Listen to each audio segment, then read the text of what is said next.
बिस्मिल्लाहिर्रहमानिर्रहीम। फ़िक़्ह इस्लामी जो कि मौलाना मोहम्मद यूसुफ़ इस्लाही साहब की तसनीफ़ है, इसमें आज का उन्वान है नफली रोज़ों का बयान। नफ्स व अखलाक का तज़किया और ख़ुदा का क़ुर्ब हासिल करने के लिए दूसरी नफली इबादतों की तरह नफल रोज़े रखने की भी नबी सल्लल्लाहु अलैहि वसल्लम ने उम्मत को तरग़ीब दी है और ख़ुद आप सल्लल्लाहु अलैहि वसल्लम भी कसरत से रोज़े रखा करते थे। अलबत्ता इसमें एतदाल ज़रूरी है ताकि अपने नफ्स और दूसरों की हक़ तलफ़ी भी ना हो और नवाफिल का दर्जा फ़राइज़ से बढ़ने भी न पाए। नबी सल्लल्लाहु अलैहि वसल्लम का इरशाद है, हर चीज़ की कुछ ज़कात होती है और जिसमें इंसानी की ज़कात रोज़ा है। रोज़े रखने से नफ्स इंसानी को पाकीज़गी और तज़किया हासिल होता है। इब्न माजा। ज़ैल में वो नफली रोज़े बयान किए जाते हैं जिनकी हदीस में ख़ुसूसी फ़जीलत बयान की गई है और जिनका नबी सल्लल्लाहु अलैहि वसल्लम ने ख़ुसूसी एहतमाम फरमाया है। शव्वाल के 6 रोज़े।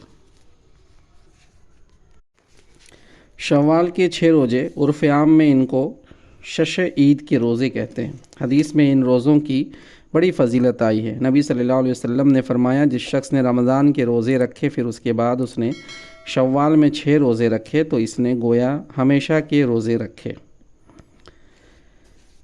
अब यहाँ एक नोट है, इसको समाअत फरमा ले कि मुस्लिम, अबू दाऊद हमेशा रोज़े रखे यानी वो साल भर रोज़े से रहा, इसलिए कि रमज़ान के 30 रोज़े और शव्वाल के 6 रोज़े सब 36 रोज़े हुए। और कुरान की सराहत है, जो शख्स एक नेकी करेगा उसको 10 गुना अजर मिलेगा। इस तरह 36 रोज़ों का 10 गुना 360 हुआ और साल में 360 दिन होते हैं। इस तरह गोया वो पूरे साल रोज़े से रहा। ये ज़रूरी नहीं है कि ये रोज़े लगातार रखे जाएं, पूरे महीने में हस्ब सहूलत 6 रोज़े पूरे कर लिए जाएं। दूसरी शव्वाल को इन रोज़ों की इब्तदा कर दी जाए तो बेहतर है, लेकिन ज़रूरी नहीं। यौम आशूरा का रोज़ा। यौम आशूरा मुहर्रम की 10 तारीख़ को कहते हैं। मक्के के कुरैश उस दिन खाना काबा पर ख़िलाफ़ चढ़ाते और रोज़ा रखते। नबी सल्लल्लाहु अलैहि वसल्लम भी इस दिन रोज़ा रखते थे। फिर आप हिजरत फरमाकर मदीने आए तो देखा कि यहूदी भी इस दिन रोज़ा रखते हैं। आपने वजह पूछी तो अहले किताब ने बताया, यही दिन था जब खुदा ने फ़िरऔन के लश्कर को गर्क किया और बनी इसराइल को इनसे निजात बख्शी। मूसा अलैहिस्सलाम ने इस एहसान का शुक्र अदा करने के लिए रोज़ा रखा, लिहाजा हम भी इनकी पैरवी में रोज़ा रखते हैं। नबी सल्लल्लाहु अलैहि वसल्लम ने फरमाया, मूसा से हमारा ताल्लुक़ ज़्यादा है, लिहाजा हम ज़्यादा हक़दार हैं कि इस दिन रोज़ा रखें। चुनांचे आप सल्लल्लाहु अलैहि वसल्लम ने रोज़ा रखा और उम्मत को भी ताकीद फरमाई। यहूद की मुशाबिहत से बचने के लिए बेहतर यह है कि 10वीं मुहर्रम के साथ 9वीं या 11वीं मुहर्रम को भी रोज़ा रखा जाए ताकि उस दिन की फ़जीलत भी हासिल रहे और यहूद के साथ मुशाबिहत भी न रहे। यौम अरफा का रोज़ा। ज़ुल्हिज की 9 तारीख़ को यौम अरफा कहते हैं। हदीस में इस दिन के रोज़े की बड़ी फ़जीलत आई है, यानी बकरीद के चाँद की 9 तारीख़।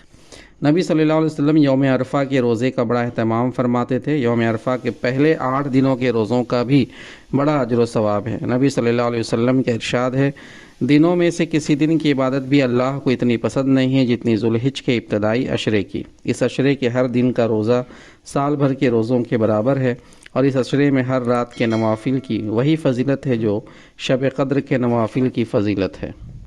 अय्याम बीज़ के रोज़े। हर महीने के 13वीं, 14वीं और 15वीं दिन को अय्याम बीज़ कहते हैं। ये चांदनी के ख़ास अय्याम हैं, इसीलिए इनको अय्याम बीज़ यानी रोशन दिन कहते हैं। नबी सल्लल्लाहु अलैहि वसल्लम इन रोज़ों की बड़ी ताकीद फरमाते। हज़रत अबू ज़र रज़ी अल्लाह अन्हु कहते हैं कि नबी सल्लल्लाहु अलैहि वसल्लम ने मुझसे फ़रमाया, ऐ अबू ज़र, जब तुम महीने में 3 रोज़े रखने का इरादा करो तो 13वीं, 14वीं और 15वीं तारीख़ों के रोज़े रखा करो।